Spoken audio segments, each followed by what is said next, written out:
The stories presented on this channel are fictional and for enjoyment. Any views and opinion expressed in our stories do not necessarily reflect those of Golper Mapkathi. So we request our viewers to listen and enjoy our stories just for entertainment purpose only.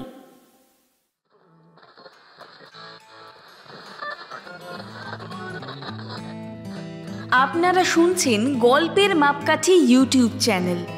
তবে আমাদের চ্যানেলে গল্পের কিন্তু কোনো মাপকাঠি নেই, আছে শুধু ভৌতিক, গোয়েন্দা, প্রেম, হাসি অথবা রোমাঞ্চকর অভিযানের মতো ভিন্ন ভিন্ন স্বাদের মন ভালো করা গল্প। তাই দেরি না করে চটপট সাবস্ক্রাইব করে ফেলুন গল্পের মাপকাঠিকে, যে গল্পের আসরে গল্প থাকে আমার, আপনার, সবার হৃদয় জুড়ে।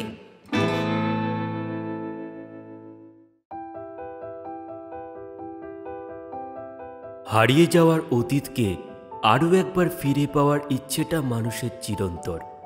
তবে ফেলে আসা দিন কখনোই ফিরে পাওয়া যায় না। তবু অবুঝ মনের স্মৃতিরা বারবার ভিড় জমায়। বুকের মধ্যে বারবার ভেসে ওঠে আফসোস। তবে আমাদের আজকের গল্পটি মোটেই আফসোস বা হতাশার নয়, বরং আমরা আরও একবার আপনাদের ফিরিয়ে নিয়ে যাব সবার প্রিয় অতীতের দিনগুলোতে, নস্টালজিয়ার পথ ধরে। শুনতে থাকুন আমাদের আজকের উপস্থাপনা।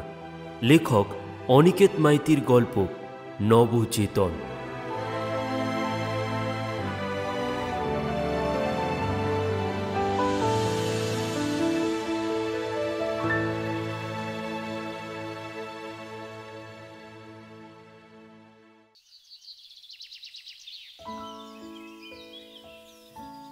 বিকেলের পড়ন্ত মিঠে রোদ যখন গাছপালার সামান্য ফাঁক দিয়ে ঘন জঙ্গলের ভেতর পর্যন্ত প্রবেশ করে দীর্ঘদিন রোদ না পাওয়া স্যাঁতস্যাঁতে পরিবেশটা খানিকটা হলেও উষ্ণ করার চেষ্টায়, ঠিক তখনই ঘন জঙ্গলের ভেতর সেই ছোট্ট প্ল্যাটফর্মটাতে একটা ট্রেন এসে থামল।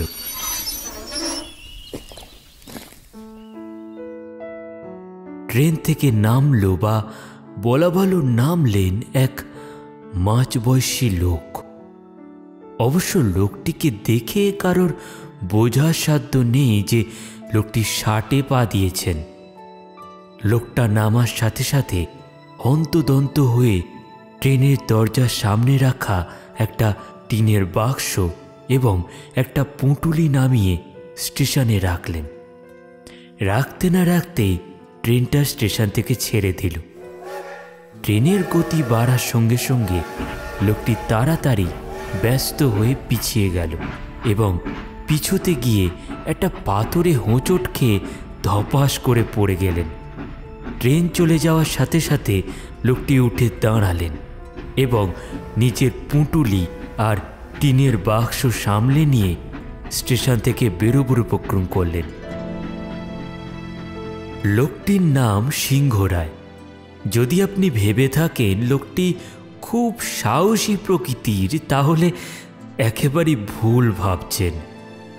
লোকটির নামেই যা ভারী কি ভাব। বেটেখাটো চেহারা, পরনে সাদা ট্রাউজার, গায়ে হলুদ পাঞ্জাবি, মাথায় টাক, আর টাকের দুপাশে খানিকটা করে চুল, আর তার সাথে একটা মাঝারি সাইজের গোঁফ। চোখে একটা ঘোলাটে কাঁচের চশমা, এখনো বেশ মজবুত। সিংহরায় বাবু যে একেবারে সাহসী নন সেটা বলবো না, কিন্তু তিনি ভূতে বিস্তর ভয় পান। সিংহরায় বাবু একজন চিত্রশিল্পী। পুরনো ছবি রেনোভেট করে হুবহু মানুষের জ্যান্ত পোর্ট্রেট আঁকা তার ক্ষেত্রে জলভাত। সরকার থেকে সিংহরায় বাবুকে অনুরোধ করা হয়েছিল যে তিনি যেন এই অজ পাড়াগাঁয়ে এসে কয়েকটা পুরনো অ্যান্টিক ছবি রেনোভেট করে সরকারের হাতে তুলে দেন। এই কাজের জন্য তিনি সম্পূর্ণ সাহায্য পাবেন সরকারের থেকে। সরকার তার সমস্ত খরচ বহন করবে। সিংহরায় বাবু প্রথমে না করলেও শেষে রাজি হয়ে গেলেন। এখনো পর্যন্ত সিংহরায় বাবুর হাতে কাঁপুনি ভাবটা আসেনি। চোখের দৃষ্টিও আগের মতোই আছে, ঠিক যেমনটা আজ থেকে ৩৫ বছর আগে ছিল।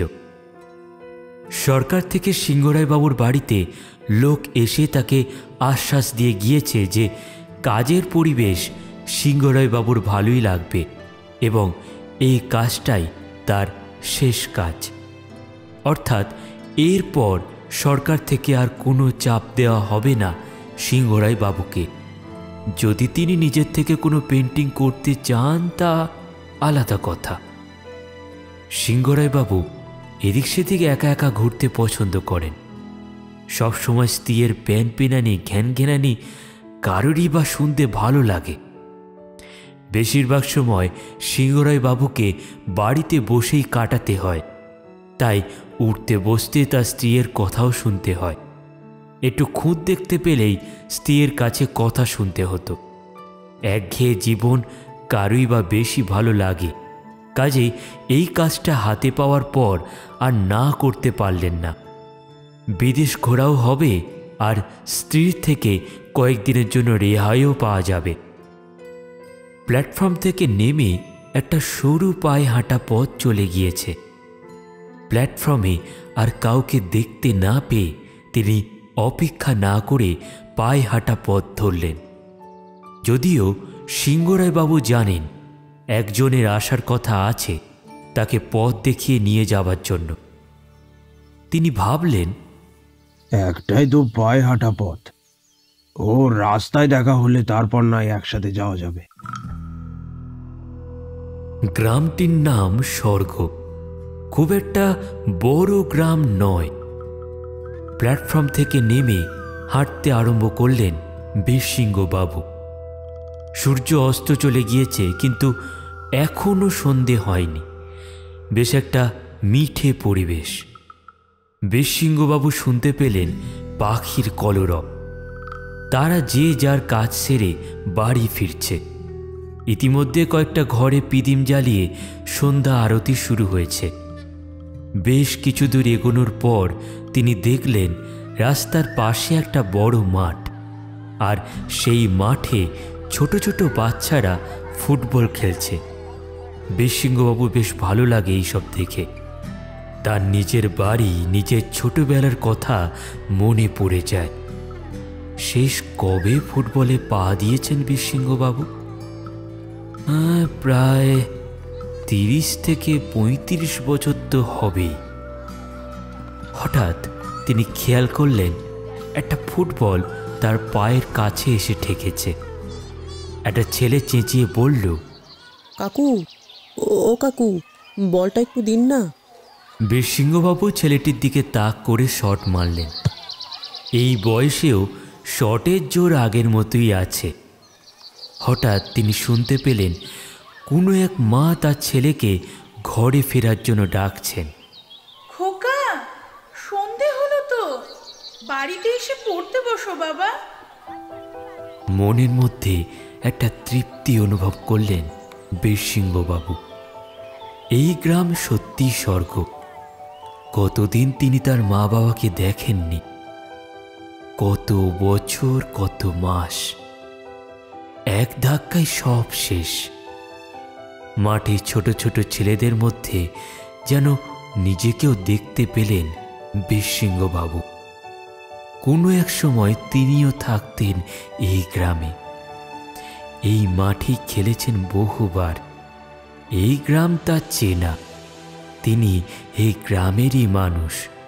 তাই তো যতবার গ্রামের মায়েরা তাদের খোকারের খেলা বন্ধ করে বাড়িতে ডাকছেন, ততবারই বীরসিংহবাবু যেন তার মায়ের গলা শুনতে পাচ্ছেন। তিনি ভাবছেন, এই বুঝি তার মা ডাকলো তাকে। খোকা, খোকা, আর খেলতে হবে না বাবা, আয়, বাড়ি আয়, হাত মুখ ধুয়ে পড়তে বস। বাড়িতে গিয়ে হাত মুখ ধুয়ে মায়ের হাতে মুড়ি মাখা খেয়ে পড়তে বসতেন বীরসিংহবাবু ওরফে বীরু। মা ভালোবেসে তাকে বীরু বলেই ডাকতেন। বীরসিংহবাবুর এখনও মনে আছে, ছোটবেলায় যখন তার পড়তে ভালো লাগতো না সন্ধেবেলা, তখন মা প্রতিবার তাকে বুঝিয়ে বাজিয়ে পড়তে বসাতেন। বলতেন, বীরু বাবা, ভালো করে পড়ো কিন্তু, হ্যাঁ? ভালো করে পড়াশোনা করলে তবেই তো তোমার স্বপ্ন পূরণ হবে। ছোটবেলায় সেই দিনগুলো সত্যিই যেন স্বর্গ ছিল। কত সুখ, কত মায়া, কত ভালোবাসা, কত বন্ধু বান্ধব। কোথায় গেল সেসব দিন?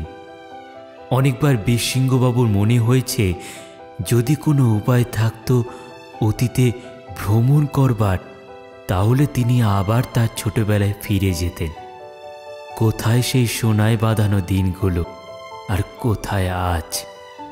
আজকের দিনে কেউ বন্ধুদের মর্যাদা তেমনভাবে দেয় না, যেমনটা আজ থেকে প্রায় 30 থেকে 35 বছর আগে একজন বন্ধু আর একজন বন্ধুর প্রতি দিত। আজ তিনি প্রায় 45 বছর পর এই গ্রামে, তার নিজের গ্রামে পা রাখলেন। কাজের সূত্রে হোক, কিন্তু আজকের মতো খুশি তিনি বোধহয় কখনই হয়নি। আজ যেন আরো বেশি করে বাবা মায়ের কথা মনে পড়ে যাচ্ছে বীরসিংহবাবুর। বাবু, এক বৃদ্ধের কণ্ঠে সম্বিত ফিরে পেলেন বীরসিংহবাবু।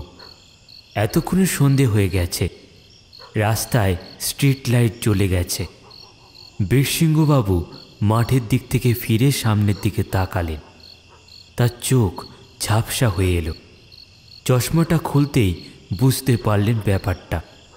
মনের অজান্তেই চোখে জল চলে এসেছিল তার। নিজেকে সামলে তারপর চোখে চশমা দিয়ে এবার স্পষ্ট দেখতে পেলেন লোকটিকে। স্ট্রিট লাইটের আলোতে যতটুকু দেখতে পেলেন, তাতে বীরসিংহবাবুর মনে হয়েছিল লোকটির বয়স অন্তত 80। কোমর ভেঙে গিয়েছে। কাঁপা কাঁপা হাতে লোকটি বীরসিংহবাবুকে ঠেলা দিয়ে ডাকছেন। তিনি কাঁপা কাঁপা গলায় বললেন, বাবু, আপনি কি এই গ্রামে নতুন? কোথায় যাবেন? লোকটির গলা শুনে বীরসিংহবাবু কি যেন একটা ভাবলেন। লোকটিকে তিনি চেনেন, অথচ মনে করতে পারছেন না। তিনি লোকটিকে কিছু বলার আগেই বৃদ্ধের পিছন থেকে আর একটা কণ্ঠস্বর শুনতে পেলেন। বাবু, আপনি চলে এসেছেন? আমাকে ক্ষমা করে দেবেন বাবু, আমি ঘুমিয়ে পড়েছিলাম, তাই আপনাকে আর লোকটি কথা বলতে বলতে বৃদ্ধের পিছন দিক থেকে এগিয়ে এলো একজন। বয়স বছর 40, উস্কো খুস্কো চুল, পরনে গেঞ্জি এবং প্যান্ট, মুখে একটা সরু গোঁফ, চোখের কোণে এখনো পিচুটি লেগে আছে। কথার সুর কিঞ্চিত ভারী। দেখেই মনে হবে সবে ঘুম থেকে উঠে এসেছে। লোকটি লজ্জিতভাবে মাথা চুলকোতে চুলকোতে বীরসিংহবাবুর সামনে এসে দাঁড়ালেন। বীরসিংহবাবু লোকটির উদ্দেশ্যে বললেন, আপনি কি আমার সহকারী? হ্যাঁ স্যার, আমার নাম রতন, আমি এই গ্রামেই থাকি।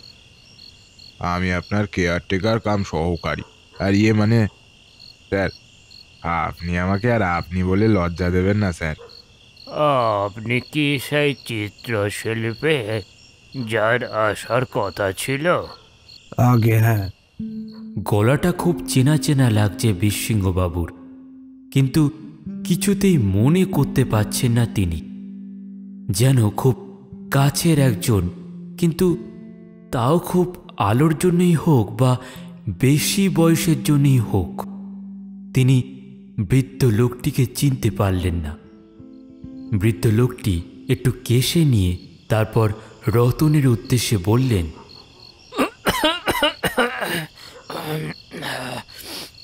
বাবা রতন, বাবুকে বাড়িতে নিয়ে যা, অনেক দূর থেকে এসেছে। তারপর বীরসিংহবাবুকে বললেন, যান বাবু, রতন ভালো ছেলে, আপনি আজ বিশ্রাম করবেন যান। কাল সকালে তখন গ্রামটা ঘুরে দেখাবে রতন। হ্যাঁ স্যার, আসুন।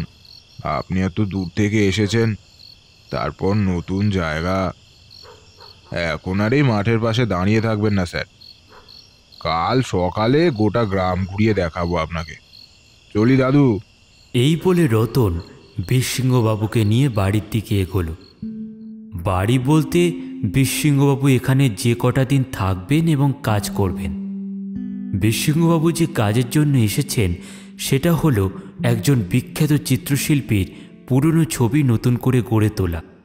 তিনি সেই বিখ্যাত শিল্পীর বাড়িতেই থাকবেন যতদিন না তার কাজ শেষ হচ্ছে, আর রান্নাবান্না রতন করে দেবে।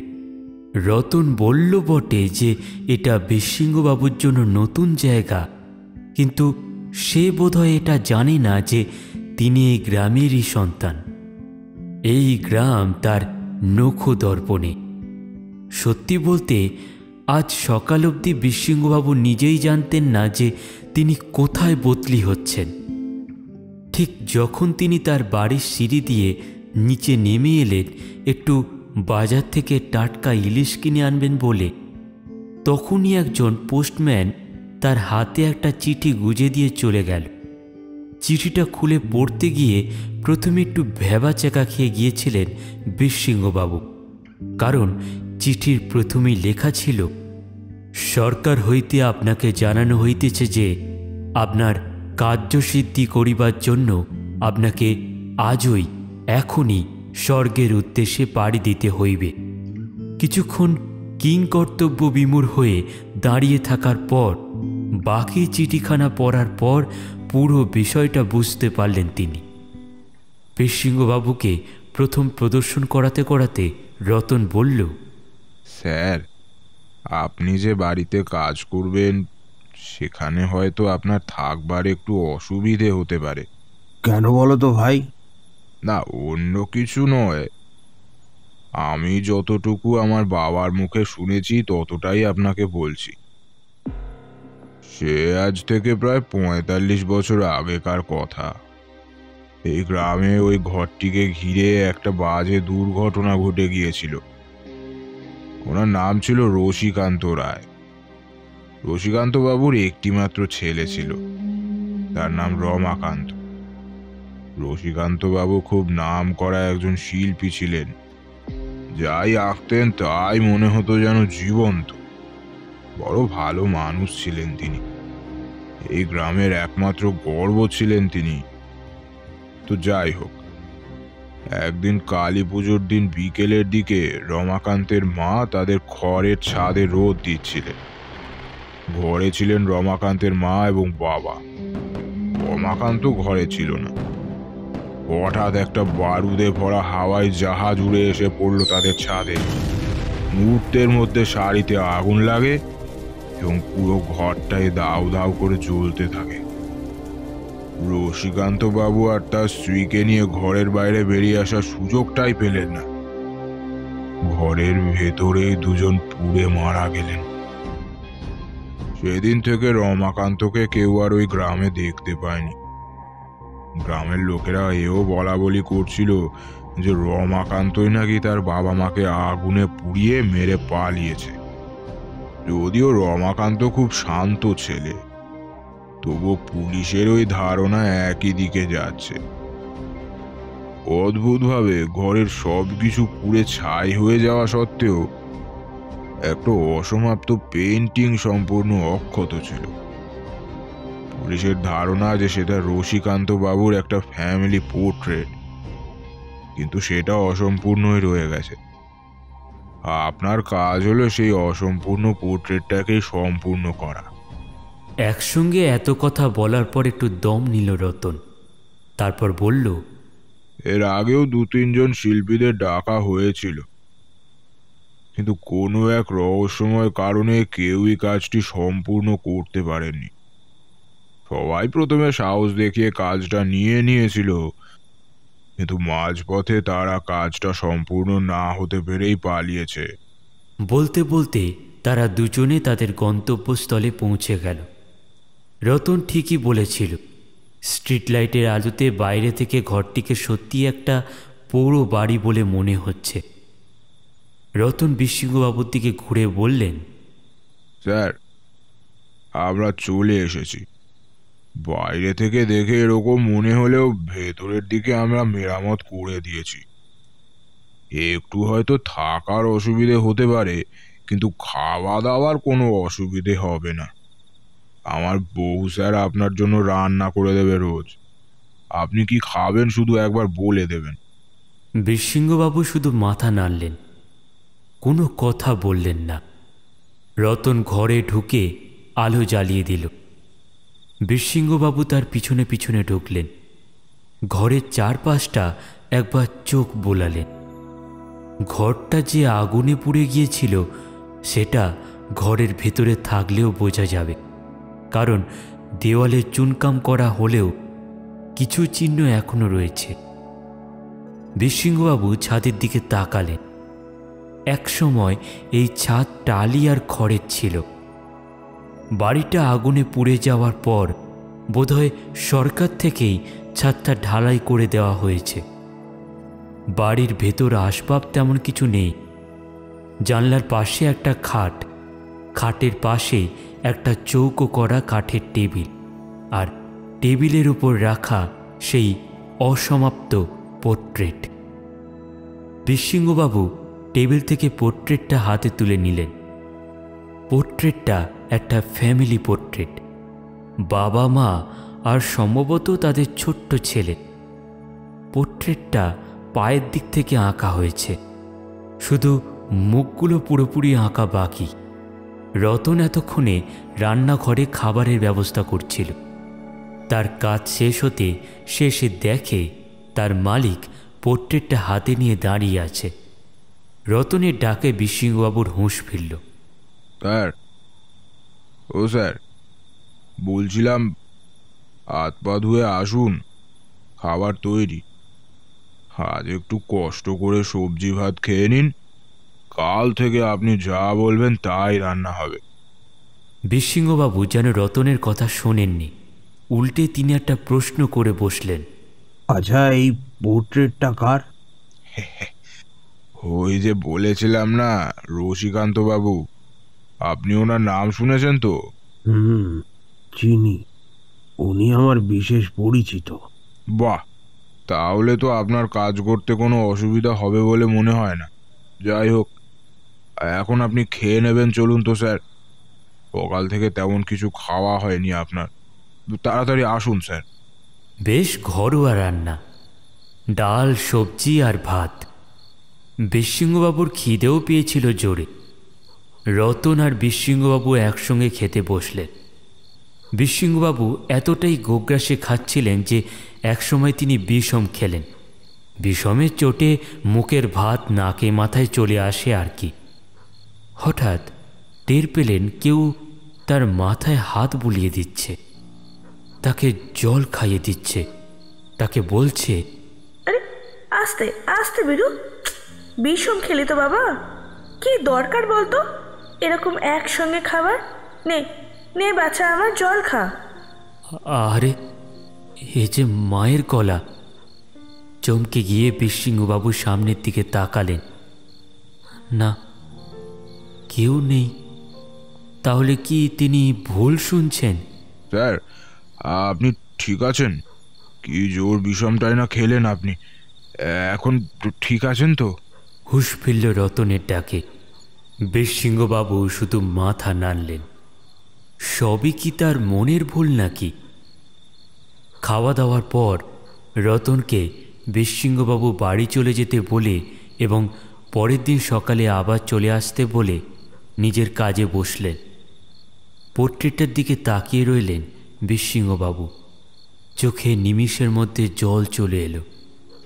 এতক্ষণ রতন ছিল বলে খুব কষ্ট চেপে রেখেছিল আবেগে, কিন্তু আর পারলেন না। পোর্ট্রেটটার ওপর মাথা রেখে কাঁদতে লাগলেন। মা বাবার কথা বড্ড মনে পড়ছে তার। পৃথিবীর বোঝ আর নিতে পারছেন না তিনি। অনেক দেখেছেন, অনেক চিনেছেন।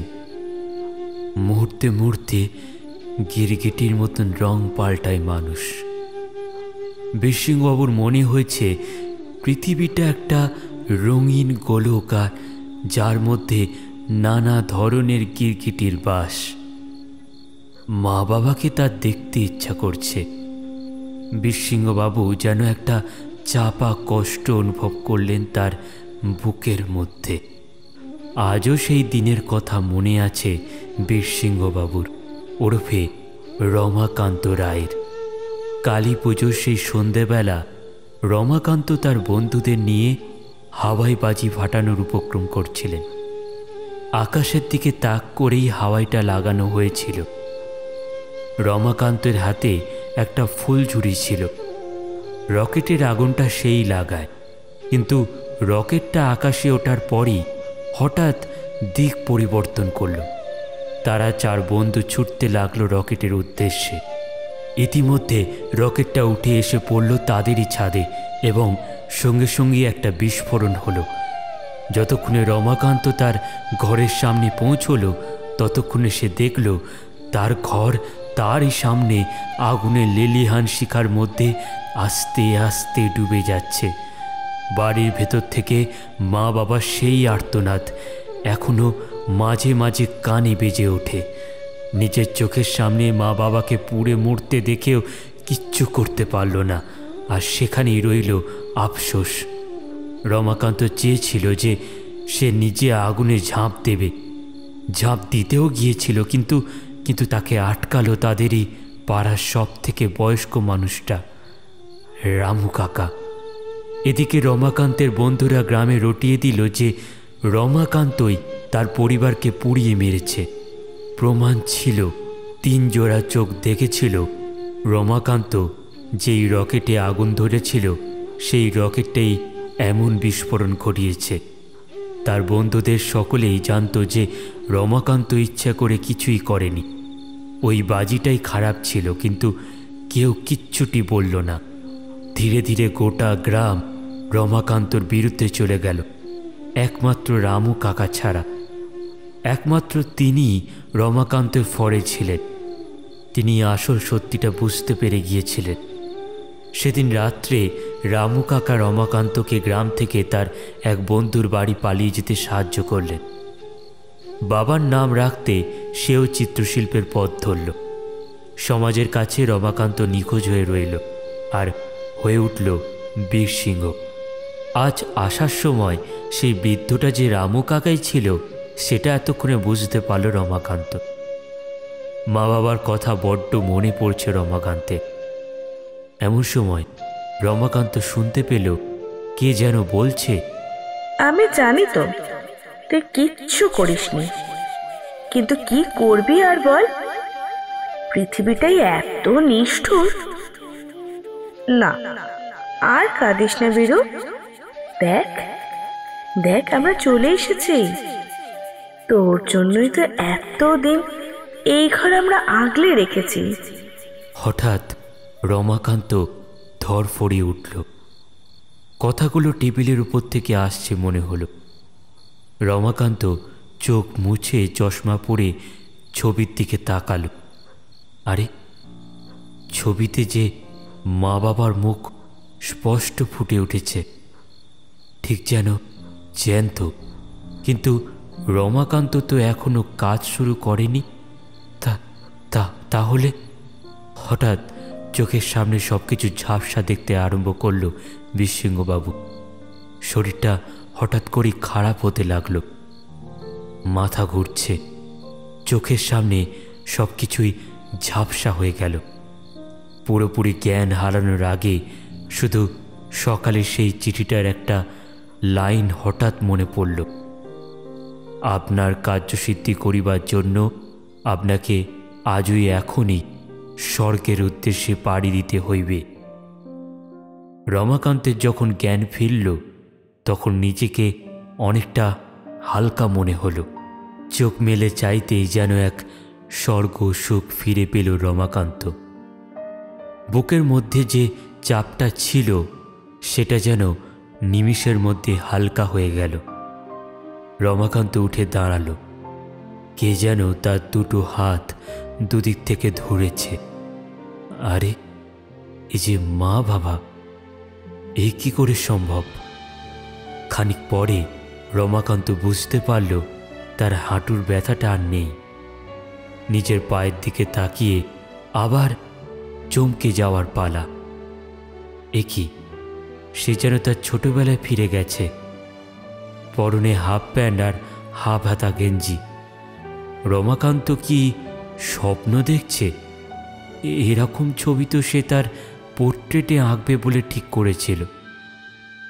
রসিকান্তবাবু রমাকান্তর মনের ভাব বোধহয় বুঝতে পেরেই বললেন, এটা স্বপ্ন নয়, বরং এটা স্বপ্নের রাজ্য। যেটা সত্যি, এরই নাম স্বর্গ। রমাকান্ত সবই বুঝতে পারল। তার স্বপ্ন সত্যি হয়েছে। মা বাবার হাত ধরে ছোট্ট রমাকান্ত সাদা কুয়াশার মধ্যে কোথায় যে মিলিয়ে গেল, এই দুনিয়ায় কেউ জানতে পারল না।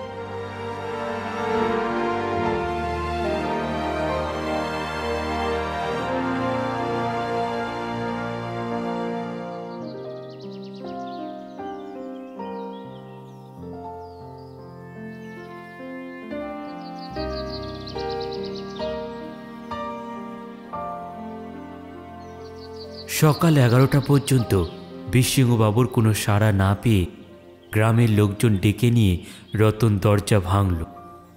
রতন ও গ্রামের লোকজন দেখল বীরসিংহবাবু টেবিলে পোর্ট্রেটের ওপর মুখ গুজে পড়ে আছে। গ্রামের মধ্যে একটা হুলস্থুল বেঁধে গেল। বীরসিংহবাবুর চোখ বন্ধ, চশমাটা মেঝেতে পড়ে আছে, মুখে একটা তৃপ্তির হাসি। রতন এগিয়ে গিয়ে বীরসিংহবাবুর নাড়ি পরীক্ষা করল। গা একেবারে ঠান্ডা। পরক্ষণেই তার চোখ গেল পোর্ট্রেটের দিকে। ছবি সম্পূর্ণ রূপ নিয়েছে। মা, বাবা এবং ছোট্ট ছেলেটা যেন জীবন্ত, পুরো যেন রসিকান্তবাবুর মতো আঁকা। রতনের মনে হলো ছবির মানুষগুলো যেন তার দিকেই হাসছে। গ্রামবাসীদের মধ্যে রামু কাকাও ছিল। আগের দিন রাত্রে অন্ধকারের মধ্যে চিনতে না পারলেও এখন রমাকান্তকে ঠিকই চিনতে পারলেন। তিনি রমাকান্তের ঠান্ডা নিথর দেহটার দিকে এগিয়ে গেলেন। ইতিমধ্যে কে যেন ডাক্তারকে ফোন করেছে। ডাক্তার যাই বলুক, কিন্তু রামু কাকা জানে রমাকান্ত মারা যায়নি। সে শুধু তার ছোটবেলায় ফিরে গিয়েছে। কারণ পালিয়ে যাওয়ার আগের দিন রমাকান্তবাবু কাকাকে বলে গিয়েছিল যে যদি সে এই গ্রামে কোনোদিন ফিরে আসে তবে সে আবার ছোটবেলায় ফিরে যাবে, মা বাবার হাত ধরে আবার ছোটবেলাটা কাটাবে। তখন রমাকান্তের কথাগুলো পাগলের প্রলাপ মনে হলেও এখন রামু কাকার কাছে সব কিছুই স্পষ্ট হয়ে গিয়েছে। এক নতুন স্বর্গ, এক নতুন শর্ত, এক নতুন স্বপ্ন।